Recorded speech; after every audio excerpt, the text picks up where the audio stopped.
على جلالته. بسم الله الرحمن الرحيم،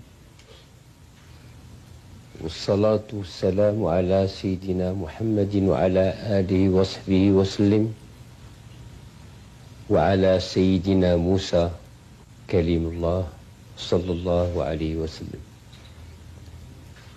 رعايانا الأعزاء سكان أمريكا الشمالية، تنظن أنكم باقي تفهموا العربية. بغيت نقول لكم على أنني متأثر جدا جدا وأكثر مما تظنون بهذا الحوار وهذا الكلام اللي سمعته منكم، واللي ما تنستغربش منه،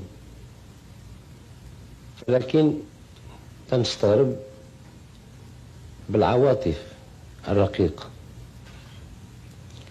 وبالكلمات الدقيقة وبالتعبير المغربي الأصيل اللي توجهت به لنا. جزاكم الله خيرا عنا، لأنني حييت معكم أوقات وطنية مغربية لن أنساها أبدا. عليكم أن تعلموا أنه في كل سنة حوالي أواخر شهر فبراير وأوائل شهر مارس عندي واحد الصديق يهودي في فرنسا، ماشي مغربي، سميتو الأستاذ ستيغ، عارفو من القديم. الحمد لله أنا ماشي مريض متاعو، ولكن تنعرف. فقلت له ودي احنا في الدين تاعنا الاحتفال بالأعياد الدينية كانت مسيحية ولا يهودية هو فرض على كل مسلم،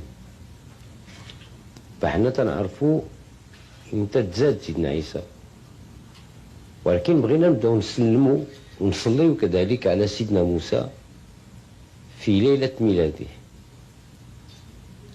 فقال لي نظرا لكون الشهر اليهودي هو شهر قمري، كل سنة يتغير بيومين 3 أيام. السنة الماضية صدق في فبراير، ولكن عادة تيكون في أوائل مارس، وكلفتو أنه يومين أو 3 أيام قبل كل سنة يخبرني بذاك التاريخ.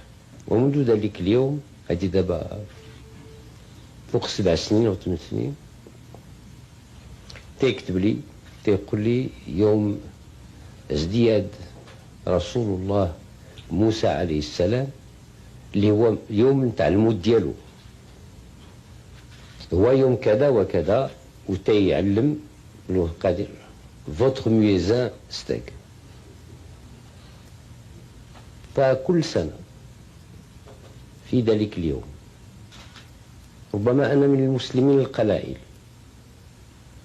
اللي تيصليوا على روح سيدنا موسى 100 مرة في ديك الليلة.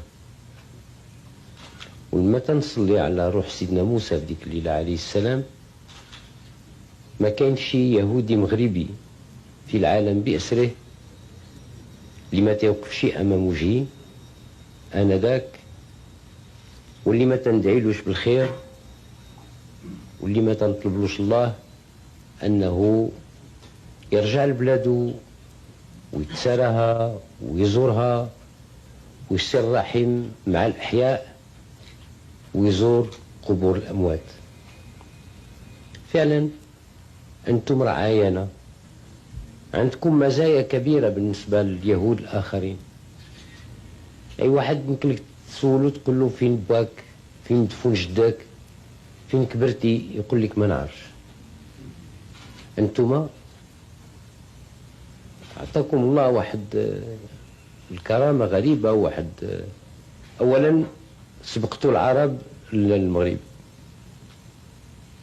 يقولوا بعض المؤرخين على أن يمكن واش صحيح ولا ماشي صحيح، لأن بعض اليهود في عوض يتبعوا سيدنا موسى لما اخترق البحر الأحمر أنهم تبعوه نواحي الشرق، أن واحدين أخرين خافوا من البحر وجاوا لهذا الجهة من العالم. الحمد لله اللي جاوا والحمد لله اللي استوطنوا عندنا. فماشي يمكن لكم تقولوا آبائنا وأجدادنا موجودين في المغرب واجي نوريك فين مدفونين وفين، بل عندكم ميزة، وهذه الميزة بغيتكم تكونوا محتفظين عليها، وهي الميزة الثقافية متاعكم والدينية. المعلوم عند الجميع بأن المدرسة التلمودية المغربية هي أحسن مدرسة تلمودية في العالم. معلوم احنا الخاخامين عندنا قاسحين شوية، ما تيقولوا شي دغيا هذه ديما ربما تيقولوا هذه حامس ولا حرام ولا كذا، ولكن لا، تيجيو يستفتيوهم الرهبان من جميع العالم، جميع الخاخامين في العالم اللي تيبغوا يعرفوا شنو قال الدين اليهودي الحقيقي الأصيل، ما تيمشيوش لمحل آخر، تيجيو للمغرب باش يبحثوا على دينهم، كما أنكم تترجعوا للمغرب باش تبحثوا على ثقافتكم وأصالتكم. الله سبحانه وتعالى أسأل أن يخلي هذه الصلة بينكم وبين بلادكم دائما واقفة.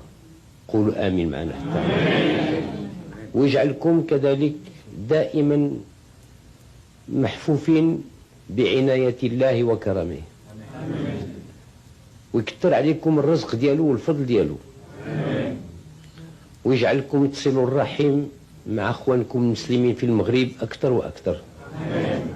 وكونوا على يقين دائما أننا كما كانوا أسلافنا وجدادنا، وكما غادي يكونوا ولادنا وحفادنا، غادي تكونوا انتم كإخوانكم المسلمين طرف من اللحمة متاعنا. واجب علينا الحفاظ والمحافظة على حقوقكم وأمنكم وحريتكم. والسلام عليكم ورحمة الله.